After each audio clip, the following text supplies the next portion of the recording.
यहाँ से मैं भारतीय विद्या भवन से बोलकर जबलपुर वापस लौटा और तीसरे दिन मुझे एक पत्र मिला कि अगर आप इस तरह की बातें कहना बंद नहीं कर देते तो आपको गोली क्यों ना मार दी जाए।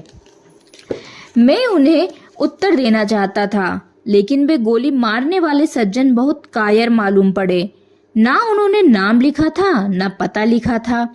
शायद वे डरे होंगे कि मैं पुलिस को ना दे दूं। लेकिन अगर वे यहाँ कहीं हों, अगर हों तो किसी झाड़ के पीछे या कहीं दीवार के पीछे छुपे होंगे। अगर वे यहाँ कहीं हो तो मैं उनका कहना चाहता हूँ कि पुलिस को देने की कोई भी जरूरत नहीं है। वे अपना नाम और पता मुझे दे दें ताकि मैं उनको उत्तर दे सकूं। लेकिन अगर उनकी हिम्मत ना हो तो मैं उत्तर यहीं देता हूँ ताकि वे सुन ले। पहली तो बात यह है कि इतनी जल्दी गोली मारने की मत करना, क्योंकि गोली मारते ही जो बात मैं कह रहा हूँ वह परम सत्य हो जाएगी। इसका उनको पता होना चाहिए। जीसस क्राइस्ट को दुनिया कभी की भूल गई होती अगर उसको सूली पर ना लटकाया गया होता। जीसस क्राइस्ट को दुनिया कभी की भूल गई होती अगर उसको सूली ना मिली होती। सूली देने वाले ने बड़ी कृपा की। और मैंने तो यहाँ तक सुना है कि कुछ इनर सर्कल में जो जीवन की गहराइयों की खोज करते हैं, उनसे मुझे यह भी ज्ञात हुआ है कि जीसस ने खुद अपनी सूली लगवाने के लिए योजना और षड्यंत्र किया था। जीसस ने चाहा था कि मुझे सूली लगा दी जाए, क्योंकि सूली लगते ही जो जीसस ने कहा है वह करोड़ों करोड़ों वर्ष के लिए अमर हो जाएगा और हजारों लोगों के, लाखों लोगों के काम आ सकेगा। इस बात की बहुत संभावना है, क्योंकि जुदास जिसने ईसा को बेचा 30 रुपए में, वह ईसा के प्यारे से प्यारे शिष्यों में एक था।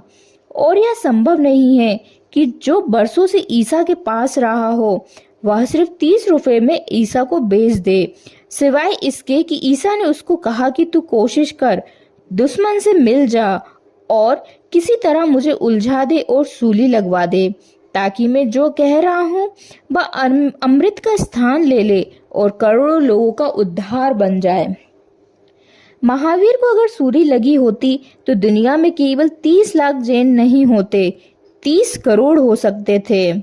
लेकिन महावीर शांति से मर गए।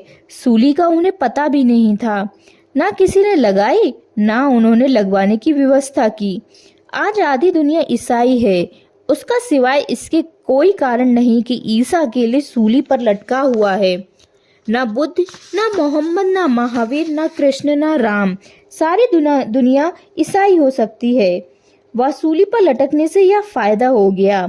तो मैं उनसे कहता हूँ कि जल्दी मत करना, नहीं तो नुकसान में पड़ जाओगे।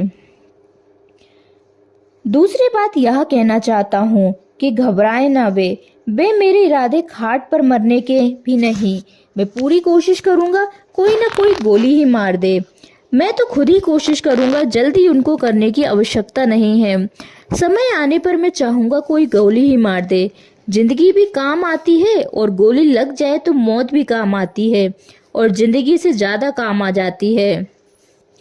जिंदगी जो नहीं कर पाती वह गोली लगी हुई मौत कर देती है।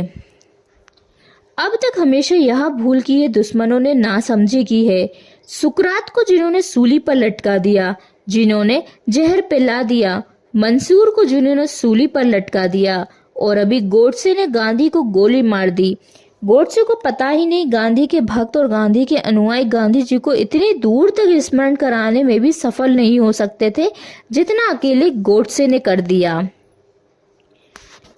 और अगर गांधी ने मरते वक्त जब उन्हें गोली लगी और हाथ जोड़कर गोडसे को नमस्कार किया होगा तो वह अर्थपूर्ण था। वह नमस्कार वह अर्थपूर्ण था कि मेरा अंतिम शिष्य सामने आ गया, अब जो मुझे आखिरी और हमेशा के लिए अमर किए दे रहा है। भगवान ने आदमी भेज दिया जिसकी जरूरत थी। जिंदगी का ड्रामा, वह जो जिंदगी कहानी है, वह बहुत उलझी हुई है। वह इतनी आसान नहीं है। खाट पर मरने वाले हमेशा के लिए मर जाते हैं। गोली खाकर मरने वालों को मरना बहुत मुश्किल हो जाता है।